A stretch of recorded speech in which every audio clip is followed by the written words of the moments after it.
श्री सूर्य देवाय नमः। आप सभी का हमारे YouTube चैनल पर हार्दिक स्वागत है। आज रविवार के दिन सुने सूरज भगवान की कहानी। एक राजा था, एक रानी। उनके पास सिपाही, घोड़े, दास दासियां, धन दौलत सब कुछ था। सिर्फ उन्हें संतान नहीं थी। इसी कारण राजा रानी बहुत ही दुखी रहते थे। संतान प्राप्ति के लिए उन्होंने हर तरह का दान धर्म, धार्मिक अनुष्ठान, जप मंत्र, व्रत, पूजा पाठ किए, लेकिन कोई फायदा नहीं हुआ। अब राजा रानी दोनों ही बुढ़ापे की ओर बढ़ते गए। बुढ़ापे की ओर बढ़ते गए तो होता क्या है कि दोनों गहन सोच में पड़ गए। अब हमारे इतने बड़े राज्य का क्या होगा? कौन बनेगा इस राज्य का वारिस? कौन लेगा प्रजा की जिम्मेदारी? राजा रानी दिन रात इसी चिंता में घुलने लगे। उन्हें खाने पीने की भी सुध नहीं रहती। तो एक सुबह राजा के दरबार में एक साधु आता है। तो दासी रानी को इत्तिला करती है। तब वह दासी से कहती है, ये मेरा अंतिम दान धर्म है। इसके बाद मैं अपने हाथों से कोई दान धर्म नहीं करूँगी।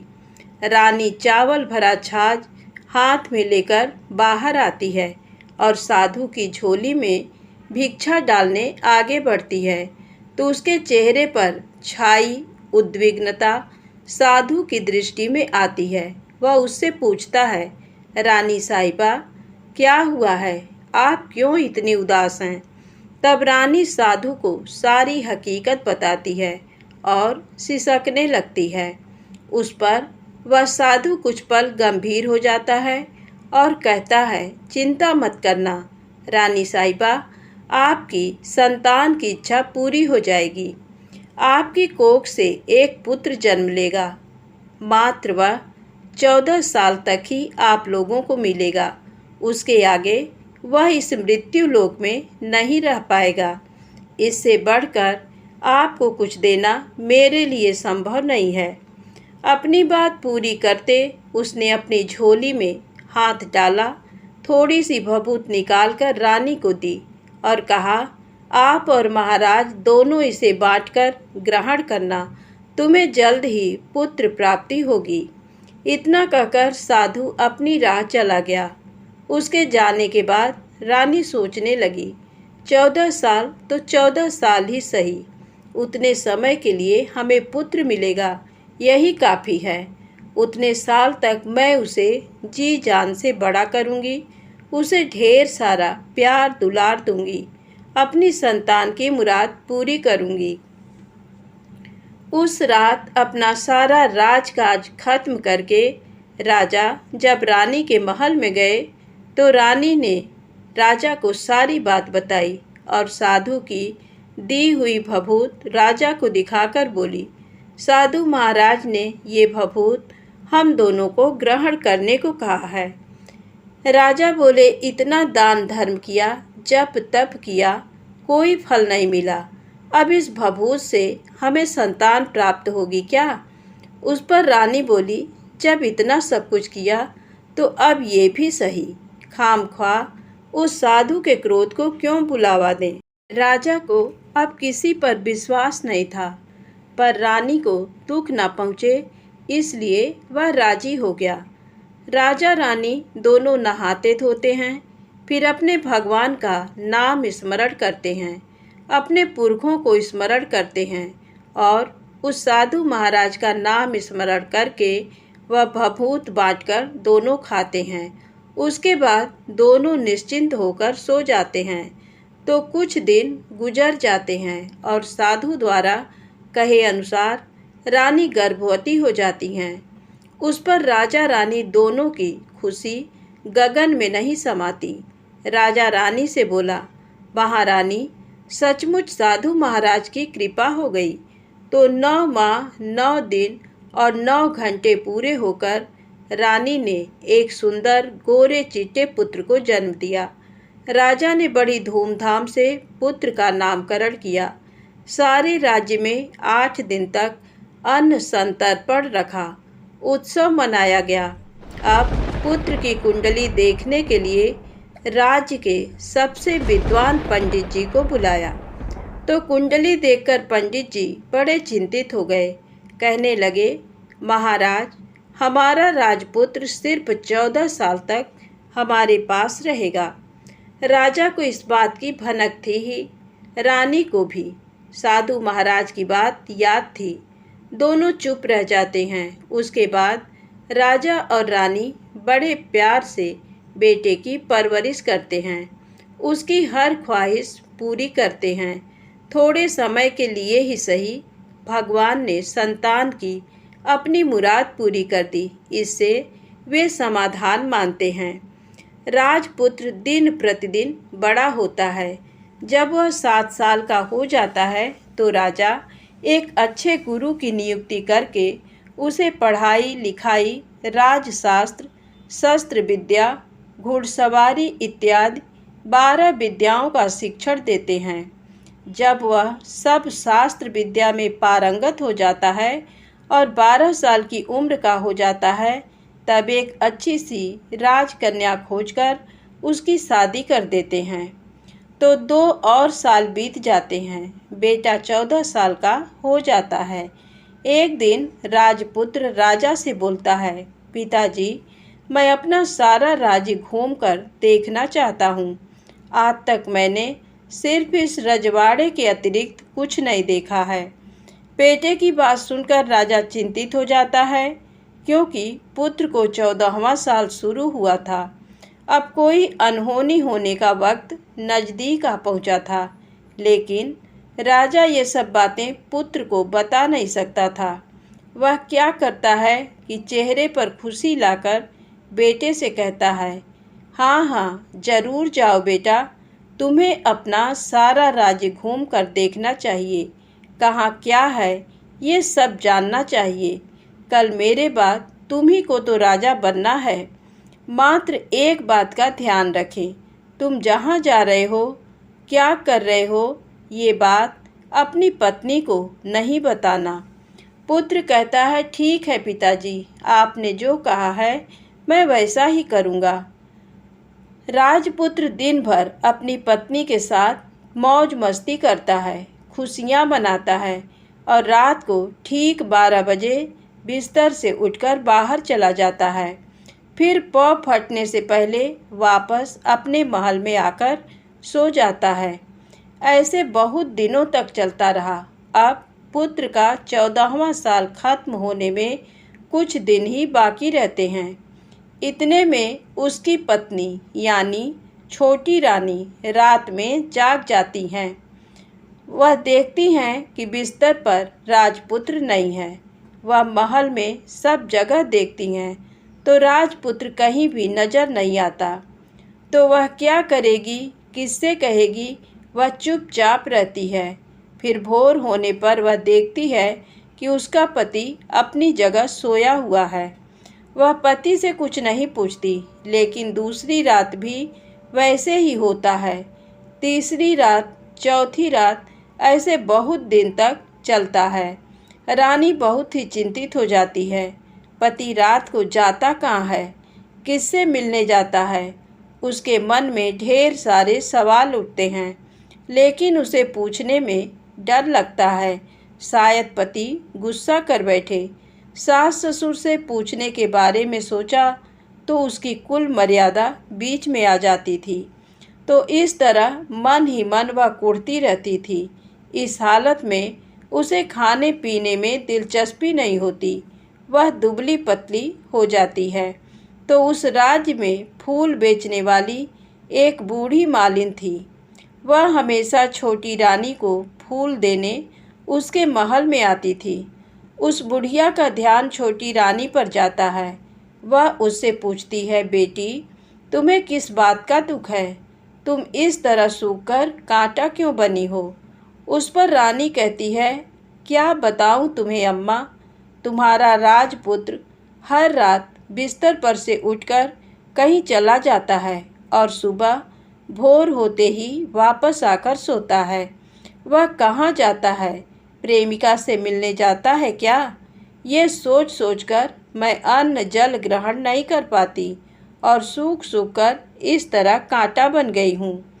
बुढ़िया सब बात सुनकर उसे एक उपाय बताती है। तो बेटी ऐसा करना, आज रात तुम सोना मत, उसके पीछे जाकर देखना कि वह कहाँ जाता है, क्या करता है, उसकी अच्छी तरह से पहरेदारी करना। पर मुझे नींद आ गई तो तुम्हें नींद ना आए, इसलिए एक काम करना, अपने बाएं हाथ की उंगली में एक जख्म करना, उस पर थोड़ी सी मिर्च छिड़कना, उससे तुम्हें बड़ी जलन होगी और उस पीड़ा से तुम्हें रात भर नींद नहीं आएगी। रानी बुढ़िया के कहे अनुसार करती हैं। उंगली की जलन से उसे बड़ी देर तक नींद नहीं आती, लेकिन बाद में वह सो जाती है। दूसरे दिन सुबह बुढ़िया फूल लेकर उसके महल में पहुंचती है और पूछती है, क्या हुआ बेटी, देख पाई पति कहाँ जाता है? रानी कहती है, नहीं अम्मा, पहले कुछ समय जलन के कारण मुझे नींद नहीं आई, पर कुछ देर पश्चात मैं सो गई। बुढ़िया कहती है, कोई बात नहीं, आज तुम उंगली पर पहले से थोड़ा बड़ा जख्म करना और ज़्यादा मिर्च लगाना। तो रानी वैसे ही करती है, परंतु वह सिर्फ पति के बिस्तर से उठकर बाहर निकलते वक्त तक जाग पाई। वह उसके पीछे नहीं जा सकी, क्योंकि उसकी आंखें उस समय तक मुद गई थी। दूसरे दिन सुबह बुढ़िया आती है तो उसने पूछने से पहले ही रानी रो कर कहती है, अम्मा, मैं आज भी उनकी पहरेदारी ठीक तरह नहीं कर पाई। बुढ़िया कहती है, रोना नहीं बेटी, सब कुछ ठीक हो जाएगा। तुम आज रात जख्म और बड़ा करना और उस पर ज़्यादा मिर्च छिड़कना, और एक काम करना, वह जब जाने के लिए निकलता है तो उसका रास्ता रोकना। बुढ़िया ने जैसा बताया रानी वैसा ही करती है। आज रात उसे नींद नहीं आती। पति रात 12 बजे बिस्तर से उठकर जब महल से निकलने के लिए चलने लगता है तो वह बुढ़िया ने जैसे बताया वैसे ही करती है। दौड़ कर जाकर पति का रास्ता रोकती है और कहती है, कहाँ जा रहे हो, किससे मिलने जा रहे हो, मुझे बताओ। राजपुत्र उसे समझाने की बहुत कोशिश करता है। देखो, अगर मैंने तुम्हें वह बताया तो मैं तुम्हें दोबारा नहीं मिल पाऊंगा। रानी कहती है, कोई बात नहीं, ना मिल पाओ, लेकिन आप रात के समय कहाँ जाते हो ये मुझे पहले बता दीजिए। राजपुत्र निरुपाय हो जाता है। पत्नी की जिद के आगे उसकी एक नहीं चल पाती। ठीक उसी समय उसका 14वां साल खत्म होकर 15वां साल लगने वाला था। जो होता है वह हो जाने दो, वह सोचता है और कुछ चावल मंत्रों से सिद्ध करके पत्नी को देकर कहता है, इन चावलों के दानों को दोनों हाथों की मुट्ठी में पकड़ना। पहले दाएं हाथ में पकड़े चावल मेरे ऊपर फेंकना। मैं कौन हूँ तुम्हें पता चल जाएगा। बाद में बाएं हाथ में पकड़े चावल मेरे ऊपर फेंकना। मैं जैसा था तुम्हें मिल जाऊंगा, लेकिन यदि तुम बाएं हाथ के चावल मेरे ऊपर फेंकना भूल गई तो मैं तुम्हें कभी नहीं मिल पाऊंगा। रानी ने कहा, नहीं भूलूंगी। रानी बड़े आत्मविश्वास के साथ कहकर दाएं हाथ में पकड़े चावल पति के ऊपर फेंक देती है तो राजपुत्र एकदम एक विशाल घोड़ा बन जाता है। एकदम उम्दा, सफ़ेद, गर्दन पर लंबी अयाल। देखते देखते वह तेजी से दौड़ने लगता है। रानी उस घोड़े को एकदम भौचक्की होकर देखने लगती है और पति ने बाएं हाथ के चावल फेंकने की जो बात कही थी वह भूल जाती है। उसकी आंखों के सामने घोड़ा महल से बाहर निकलकर चला जाता है। घोड़ा जो महल से बाहर जाता है तो वापस नहीं आता। अब रानी को बड़ा पश्चाताप होता है। वह स्वयं को कोसने लगती है, लेकिन अब उसका कोई फायदा नहीं होने वाला था। राजपुत्र अब वापस नहीं आने वाला था। सुबह होते ही महाराजा महारानी को सब बात पता चलती है। उन्हें बहुत दुख होता है। वे बिस्तर पकड़ते हैं और राह देखते हैं कि एक दिन उनका बेटा वापस आ जाए। इस तरह 1 महीना गुजरता है, 2 महीने गुजरते हैं, 3 महीने गुजरते हैं, आखिर 6 महीने पूरे होते हैं। राजपुत्र का कोई अता पता नहीं लगता। प्रधान राजपुत्र को ढूंढने के लिए राज्य के गांव-गांव सिपाही भेजता है, लेकिन उन्हें कोई सफलता नहीं मिलती। इधर रानी अपनी हठ के कारण पति गायब हो गया ये सोचकर स्वयं को मन ही मन कोसती हैं और प्रण लेती हैं कि कुछ भी करके पति को ढूंढ लाएंगी और उसे वापस घर लेकर आएंगी। एक दिन वह सुबह उठकर सास ससुर के महल में जाती हैं और कहती है कि मैं अपने पति की खोज में जा रही हूँ। महाराजा महारानी को और क्या चाहिए था, कुछ भी करके उनका बेटा उन्हें वापस मिलना चाहिए था। वे बहू को जाने की अनुमति देकर कहने लगे, बेटी तुम्हें जो चाहे वह करो, जहाँ जाना है वहाँ जाओ, लेकिन हमारे बेटे को वापस लेकर आओ। अब रानी अपना शाही वेश बदलकर एक सेठानी बन जाती है। कुछ दास दासियों को, कुछ नौकरों को साथ ले लिया, कुछ सामान साथ लिया और राज्य की सीमा पर जाकर वहाँ एक भोजनालय खोल दिया। वहाँ आने वाले सब यात्रियों को खाना मुफ्त में देने लगी। मात्र एक शर्त रखी कि खाने वाले को उसकी देखी कोई अजीब चीज़ उसकी मालकिन को यानी राजकन्या को बतानी पड़ेगी। तो वहाँ आने वाला हर नागरिक अपनी तरफ से मैंने ये देखा, मैंने वह देखा कहकर वहाँ से मुफ्त खाना खाकर जाता था। परंतु रानी को जो बात चाहिए थी वह अब तक मिली नहीं थी। ऐसे ही कुछ दिन बीत गए तो इधर क्या होता है कि रानी के महल में फूल लेकर जाने वाली बुढ़िया के एक बेटा और बहू थे। उनका एक छोटा बेटा था, यानी बुढ़िया का एक पोता था। तो बेटा और बहू सुबह काम के लिए निकलते थे तो पोते को संभालने की जिम्मेदारी बुढ़िया पर रहती थी। बुढ़िया दिन भर पोते को संभालती थी। एक दिन बुढ़िया को पान खाने की आदत थी तो पान लगाने के लिए चूना चाहिए था। वह उसे तैयार करने के लिए सीपियाँ लेकर आई। इन सीपियों को भूनने के लिए गोबर के कंडे चाहिए थे। कंडे इकट्ठा करने के लिए वह बांस की टोकरी लेकर चरवाहे के मैदान में गई। वहाँ बहुत सारे कंडे थे। उन्हें जमा करते करते उसे घर आने में अंधेरा हो गया। इस ओर शाम होते ही काम से वापस बेटा बहू घर पहुँचे तो देखा कि बच्चा घर पर अकेला है और रो रहा है। वे दोनों गुस्से से लाल पीले हो गए। इतने में बुढ़िया घर आ पहुँची। बेटा ने पूछा, पोते को घर अकेला छोड़कर कहाँ गई थी? बुढ़िया बताने लगी कि मैं गोबर के कंडे इकट्ठे करने गई थी। इस पर बेटा बोला, दोबारा बच्चे को अकेला घर पर छोड़कर यदि कहीं गई तो मैं तुम्हें बहुत पीटूंगा। बुढ़िया कहने लगी, नहीं बेटा, फिर कभी ऐसा नहीं करूँगी। लेकिन दूसरे ही दिन बुढ़िया वह बात भूल गई और फिर चरवाहे के मैदान पर कंडे इकट्ठा करने चली गई। शाम को जब बेटा बहू काम से वापस लौटे तो देखते हैं कि बच्चा घर पर अकेला है और रो रहा है। अब उसके बेटे की सहन शक्ति खत्म होने लगी और बुढ़िया के वापस आने पर उसे घर से निकाल दिया। बुढ़िया रात भर घर के बाहर अंधेरे में बैठी रही और सुबह होते ही हाथ में टोकरी लेकर कंडे इकट्ठा करने के लिए निकल गई। उस दिन उस पर कंडे इकट्ठा करने का मानो पागलपन सवार था।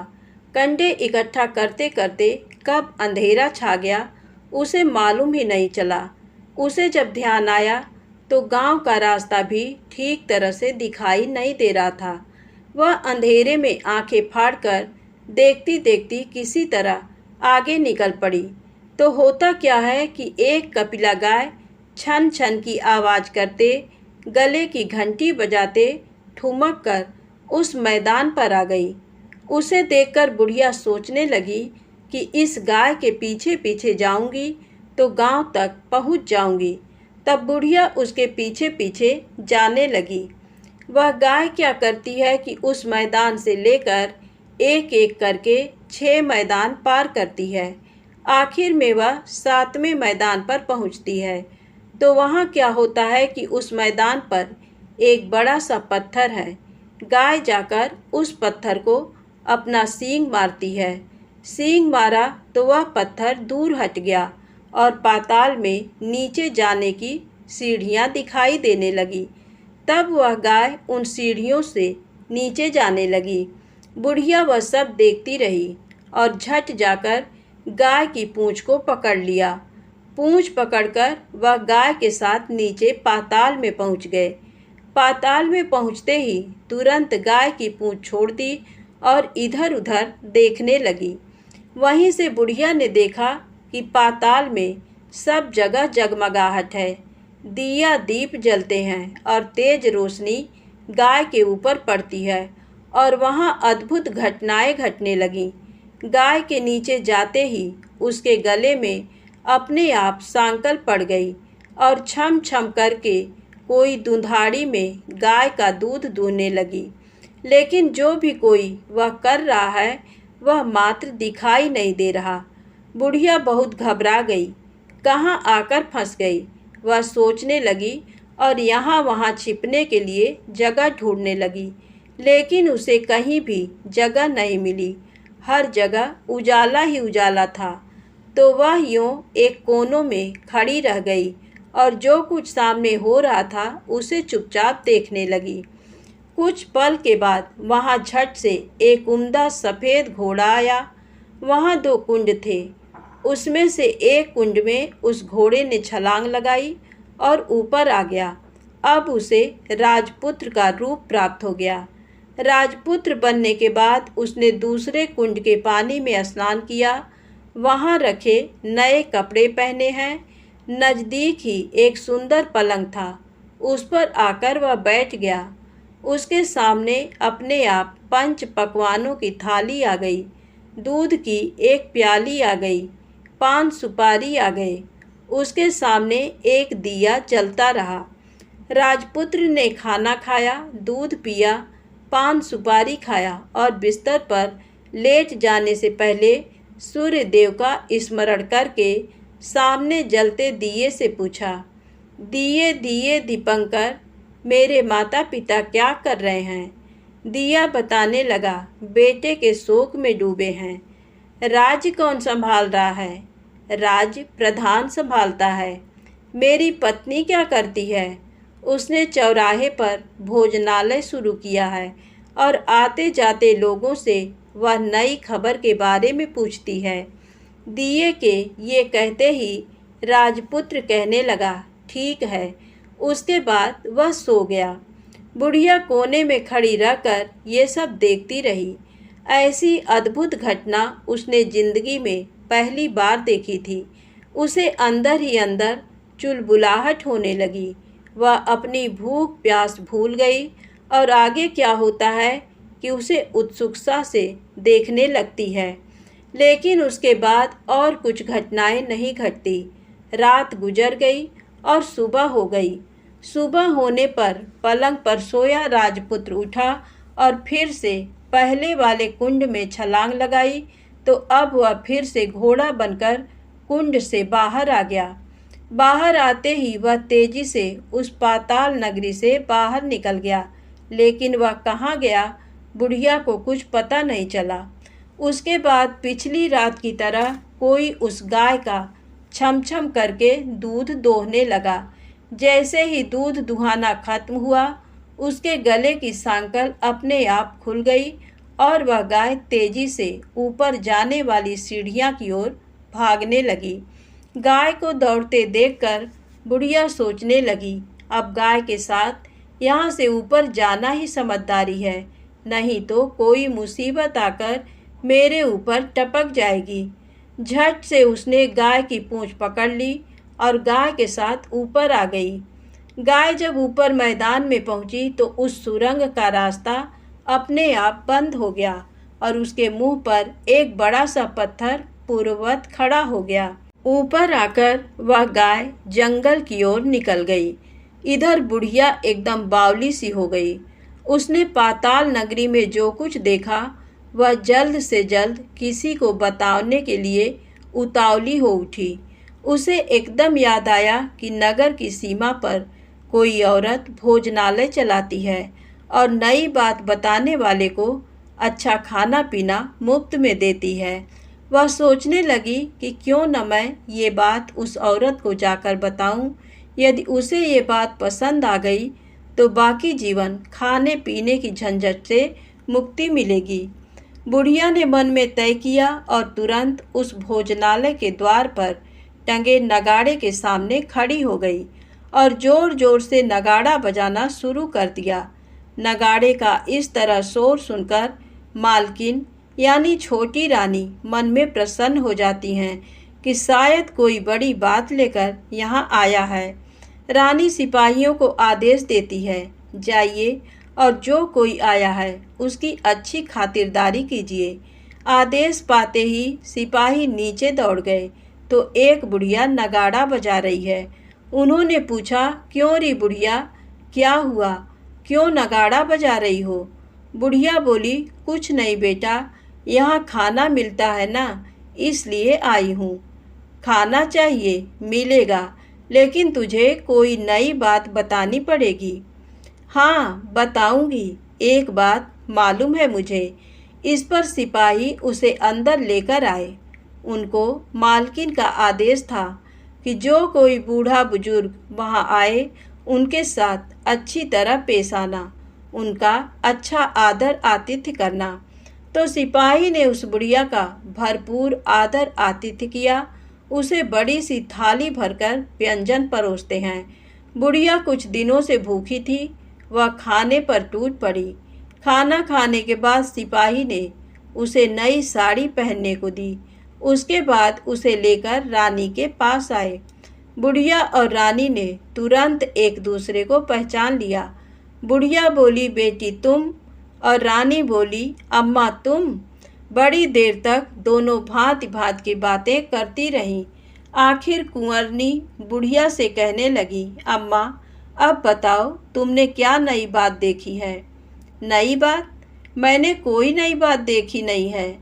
वह तो मेरे पास तुम्हें देने के लिए खाने के पैसे नहीं थे, इसलिए मैंने झूठ कहा और नगाड़ा बजाया। रानी ने कहा, अम्मा घबराना नहीं, मैं किसी को तुम्हारा नाम नहीं बताऊंगी। फिर भी बुढ़िया मैंने क्या देखा, कब देखा करके आनाकानी करने लगी। इस पर कुंवरनी ने उससे कहा, देखो अम्मा, यदि तुमने मुझे वह नई बात बताई तो जिंदगी भर मैं तुम्हारी देखभाल करूंगी और तुम्हें रानी माता की तरह रखूंगी। अब बुढ़िया बताने को तैयार हो गई। उसने जो कुछ उस चारागाह वाले मैदान पर देखा था वह सब कुछ कुंवर रानी को बता दिया। बुढ़िया की वे बातें सुनकर कुंवरनी को यकीन हो गया कि वह राजपुत्र उसी का पति है। वह तुरंत बुढ़िया से कहने लगी, अम्मा मुझे उस जगह पर ले चलो। नहीं बेटी, वह पाताल राज्य है, सांप है। यदि किसी ने तुम्हें देख लिया तो तुम्हारी जान खतरे में पड़ सकती है। लेकिन रानी उसकी एक भी नहीं सुनती। उसे उस जगह ले जाने के लिए हठ करने लगी। आखिर में बुढ़िया ने उसका कहना मान लिया और कहने लगी, ठीक है, मैं तुम्हें वहाँ लेकर चलती हूँ, पर आज नहीं कल। वहाँ जाना है तो शाम को ही जाना होगा। तो दूसरे दिन दोपहर को रानी बुढ़िया के साथ उस मैदान पर गई और एक जगह छुपकर गाय के आने की राह देखने लगी। दिन ढलते ही अंधेरा घेरने लगा और गाय हमेशा की तरह वहां आ गई। मैदान के उस कोने में जाकर उसने पत्थर पर सींग मारा तो झट से पत्थर हटकर वहां सुरंग में जाने का रास्ता खुल गया। गाय उस रास्ते से नीचे उतरने लगी तो बुढ़िया रानी से कहने लगी, जल्दी आगे बढ़ो, हम गाय की पूंछ पकड़कर नीचे उतरेंगे। तो दोनों गाय की पूंछ पकड़कर नीचे उतर गईं। बुढ़िया पहले जिस कोने में छिपी थी उस कोने में छिप गई। अब नीचे सब कुछ पहले जैसा घटित हो रहा था। गाय के गले में अपने आप सांकल पड़ गई। कोई अदृश्य रूप से उसका दूध दूहने लगा। एक सफ़ेद उम्दा घोड़े ने आकर एक कुंड में छलांग लगाई तो राजपुत्र के रूप में ऊपर आया। वह राजपुत्र दूसरे कुंड में नहाने लगा। बाद में उसके सामने खाने की थाली आ गई, दूध की प्याली आ गई, पान बीड़ा आ गया। राजपुत्र सब ग्रहण करके सोने के लिए पलंग पर गया तो सोने से पहले सूर्य देव का स्मरण करके वह दिए से पूछने लगा, दिए दिए दीपंकर, मेरे माता पिता क्या कर रहे हैं? तो दिया कुछ जवाब नहीं देता बल्कि वह बुझने लगता है। तब राजपुत्र को कुछ अघटित हुआ है इसका संदेह हो गया है। वह उदास हो गया और जो कुछ हुआ है वह हो जाने दो ऐसा सोचकर सोने के लिए बिस्तर पर लेट गया। अब रानी का संयम छूट गया। वह दौड़कर पति के पास गई और उसके पैर पकड़ने के लिए आगे बढ़ने लगी। राजपुत्र तुरंत ही पत्नी को पहचान गया। वह झट से पीछे हट गया और चिल्लाने लगा, नहीं नहीं, मुझे मत छूना, सर्वनाश हो जाएगा। रानी दोनों हाथ जोड़कर पति से अपनी भूल स्वीकार करने लगी। स्वामी, मुझसे भूल हो गई। मुझे आपसे नहीं पूछना चाहिए था कि आप रात को कहाँ जाते हो। मैं अपनी भूल स्वीकार करती हूँ। मुझे मेरी भूल की सज़ा मिल गई है। अब आप घर चलें। आपके वियोग में आपके माता पिता ने बिस्तर पकड़ लिया। आपकी प्रजा भी बहुत दुखी है। उस पर राजपुत्र कहने लगा, वही तो एक बार तुम गलती कर बैठी हो, अब दोबारा मत करना, नहीं तो अब मैं तुम्हें जो दिख रहा हूँ वो अभी नहीं दिखूँगा। रानी अब विलाप करने लगी, जोर जोर से जमीन पर सिर पटकने लगी। राजपुत्र के मन में उसके प्रति दया उत्पन्न हो गई। वह उससे कहने लगा, यदि तुम मुझे पाना चाहती हो तो तुम्हें एक काम करना होगा। काम कठिन है लेकिन वह तुम्हें अकेले करना होगा।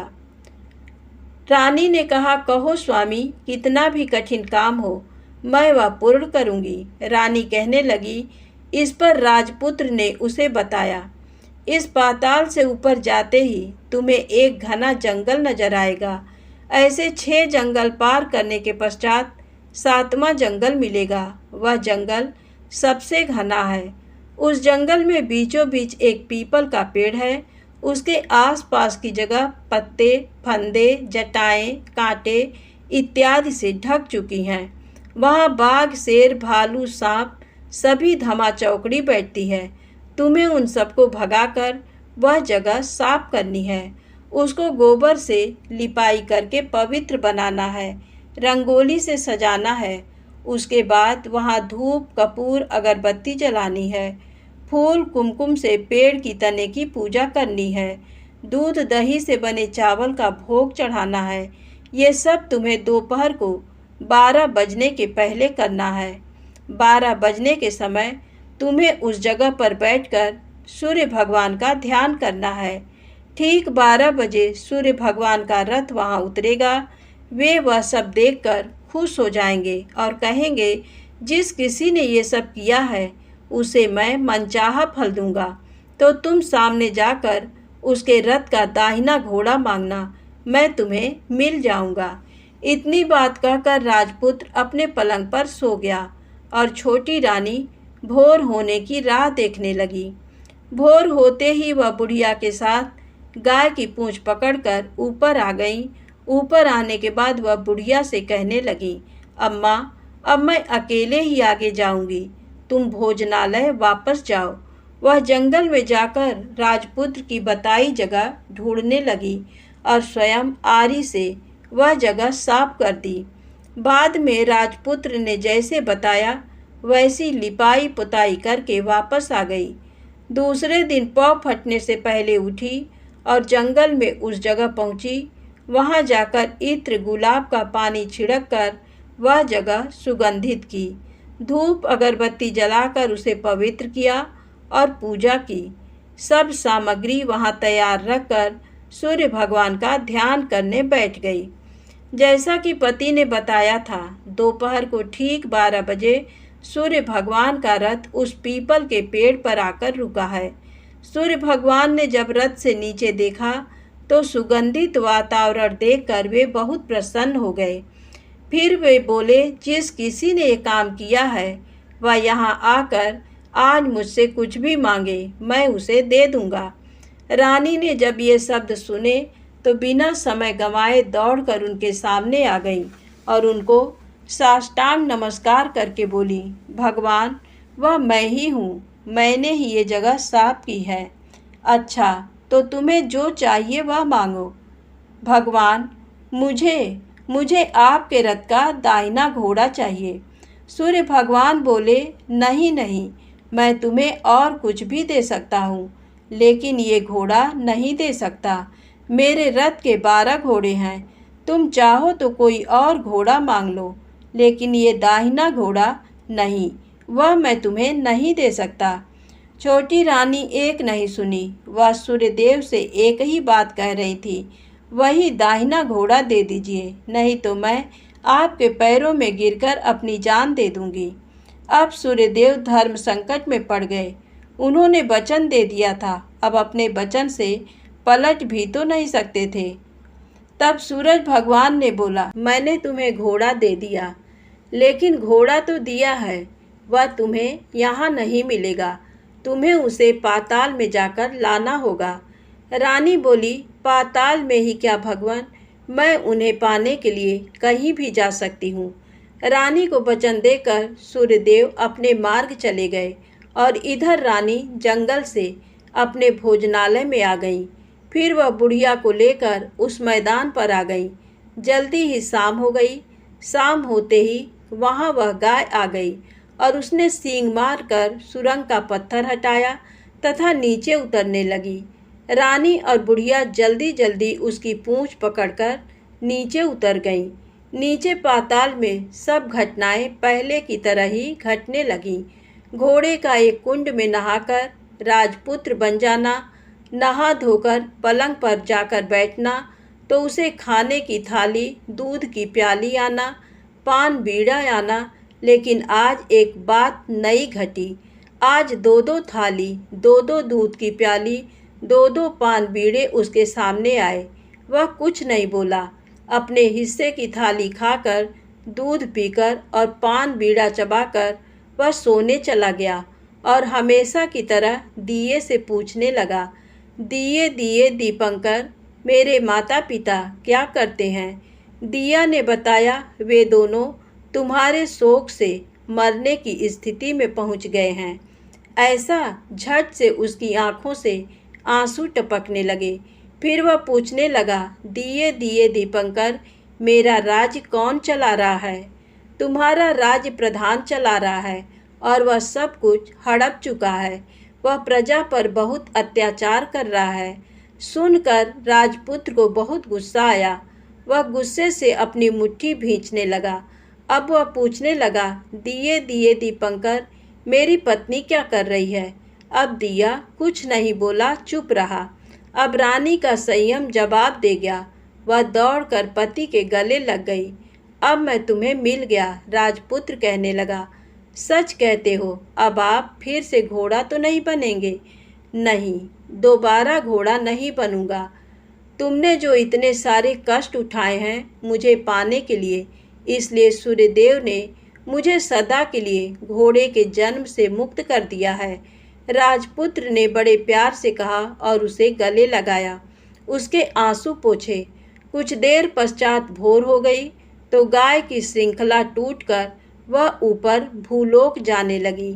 रानी, राजपुत्र और बुढ़िया उसकी पूंछ पकड़कर ऊपर आ गए।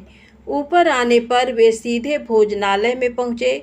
वहाँ का सब सामान लोगों में बांट दिया और उसको ताला लगाकर अपने राज्य में लौट गए। राजपुत्र वापस आता और उसके तेवर देखकर प्रधान घबरा गया। राजपुत्र ने उसे बंदी बनाकर कैद खाने में डाल दिया और राज्य की बागडोर अपने हाथ में ले ली। उसके बाद वह अपने माता पिता को मिलने उनके महल में गया। तब राजपुत्र क्या देखता है कि उसके माता पिता उसके शोक में अस्थिपंजर बने हुए हैं। पुत्र को वापस आया देखकर मरड़ा सन राजा रानी की आंखों से टप टप आंसू बहने लगे। इन दोनों ने पुत्र को गले लगाया, उसे प्यार से सहलाया। इतना होने के बाद उनके सेहत में एकदम सुधार आने लगा। वे अब बिस्तर से उठकर बैठ गए हैं। पुत्र को आशीष देने लगे। राजपुत्र के आने की खबर तुरंत राज्य भर में फैल गई। प्रजा खुशी से फूली नहीं समाई। प्रजाजन राजमहल के सामने इकट्ठे हो गए। राजपुत्र ने भी उन्हें दर्शन दिए और आज से उन्हें कोई दुख नहीं पहुंचाएगा, ऐसा वचन भी दिया। अब राजा अपने पुत्र का राज्याभिषेक करके उसे सिंहासन पर बिठाता है और बहू को महारानी का दर्जा देता है और स्वयं अपनी पत्नी के साथ ईश्वर स्मरण करते खुशी से दिन बिताता है। महाराजा बना राजपुत्र अच्छी तरह से राज्य चलाने लगा और अपनी पत्नी के साथ सुख शांति से जीवन बिताने लगा। उस बुढ़िया को रानी ने अपने पास ही रख लिया। उसकी अच्छी तरह से देखभाल करने लगी। बुढ़िया और उसके बुढ़ापे के दिन खुशी से गुजरने लगे। कहानी समाप्त होती है। दोस्तों, यदि आपको कहानी अच्छी लगी हो तो कृपया मेरे चैनल को लाइक सब्सक्राइब अवश्य करें। प्रेम से बोलें सूरज भगवान की जय हो।